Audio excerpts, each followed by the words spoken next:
Karunagappally saint Gregorios central സ്കൂളിൽ വിദ്യാർത്ഥി പ്രതിനിധികളുടെ സ്ഥാനാരോഹണ ചടങ്ങ് നടന്നു. ഓച്ചിറ എസ്എച്ച്ഒ സുജാതൻ പിള്ള ഉദ്ഘാടനം ചെയ്തു. Kollam Karunagappally saint Gregorios central സ്കൂളിൽ വിദ്യാർത്ഥി പ്രതിനിധികളുടെ സ്ഥാനാരോഹണ ചടങ്ങിന്റെ ഉദ്ഘാടനം ഓച്ചിറ എസ്എച്ച്ഒ സുജാതൻ പിള്ള നിർവഹിച്ചു. സ്കൂൾ സ്ഥാപക ചെയർമാൻ ഡി ജോർജ് കാട്ടൂത്രയിൽ അധ്യക്ഷ പ്രസംഗം നടത്തി. ഓച്ചിറ എസ്.ഐ അനീഷ് കുമാർ, PTA പ്രസിഡന്റ് ഹാഷിം തുടങ്ങിയവർ ആശംസകൾ നേർന്നു. Academic champion, art champion, sports champion അവാർഡുകളും വിദ്യാർത്ഥികൾക്കും അധ്യാപകർക്കുമുള്ള പ്രത്യേക അവാർഡുകളും ചടങ്ങിൽ വിതരണം ചെയ്തു. അസിസ്റ്റന്റ് പ്രിൻസിപ്പൽ പുഷ്പലത MS പുതുതായി നിയമിതരായ വിദ്യാർത്ഥി പ്രതിനിധികൾക്കുള്ള പ്രതിജ്ഞാവാചകം ചൊല്ലിക്കൊടുത്തു. വിദ്യാർത്ഥികളുടെ മാർച്ച് പാസ്റ്റ്, ബാൻഡ്, സ്കേറ്റിംഗ് എന്നിവയും നടന്നു.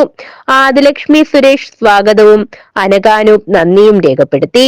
Director Jijo George, vice principal Pradeep Jayaprakash, assistant vice principal Jayasree S, nursery principal Diana Sylvester, PTA vice president Saja തുടങ്ങിയവർ പങ്കെടുത്തു. News bureau, Karunagappally.